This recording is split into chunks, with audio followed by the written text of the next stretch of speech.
আসসালামু আলাইকুম, সবাইকে স্বাগতম রিসান্স ফ্যামিলিতে। আজকে আমি দেখাবো চিংড়ি মাছ দিয়ে বাঁধাকপি ভাজি রেসিপি।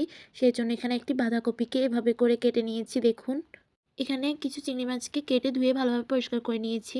এখন বাঁধাকপিগুলোকে আমি একটি পাতিলে নিয়ে নিয়েছি। দেখুন, এখন গ্যাসটি অন করে দিয়েছি।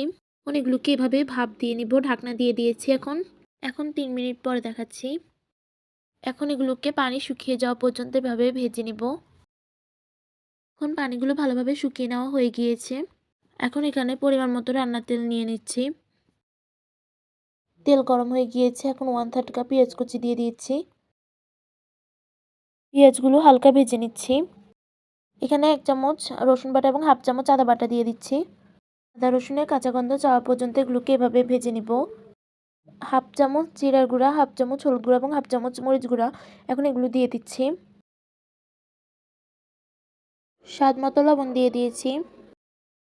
এখন চিংড়ি মাছগুলো দিয়ে দিচ্ছি। এখানে কিছু কাঁচামরিচ দিয়ে দিচ্ছি। বাঁধাকপিগুলো দিয়ে দিচ্ছি। একবার হলেও এই রেসিপিটি ট্রাই করে দেখবেন। এই রেসিপিটি খেতেও অনেক দারুণ। এখানে কিছু স্প্রিং অনিয়ন দিয়ে দিচ্ছি। কিছুক্ষণ ঢেকে দিচ্ছি।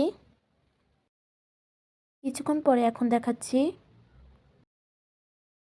অফ ক্যামেরায় আমি এগুলোকে 2-3 বার নেড়ে দিয়েছিলাম।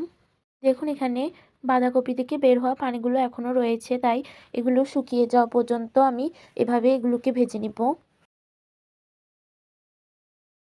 এখন আরও 5 মিনিট পরে দেখাচ্ছি। ধনিয়া পাতা কুচি করে দিয়ে দিচ্ছি। এগুলো ভেজে নেওয়া হয়ে গিয়েছে। এখন একটি সার্ভিং ডিশে নিয়ে নিব। এখন তৈরি হয়ে গিয়েছে মজাদার বাঁধাকপি ভাজি রেসিপিটি। ভালো লাগলে অবশ্যই আমার ইউটিউব চ্যানেলটি সাবস্ক্রাইব করে লাইক কমেন্ট শেয়ার করে দিবেন এবং ফেসবুক পেজ থেকে যারা দেখছেন তারা লাইক কমেন্ট শেয়ার করে দিবেন। আসসালামু আলাইকুম।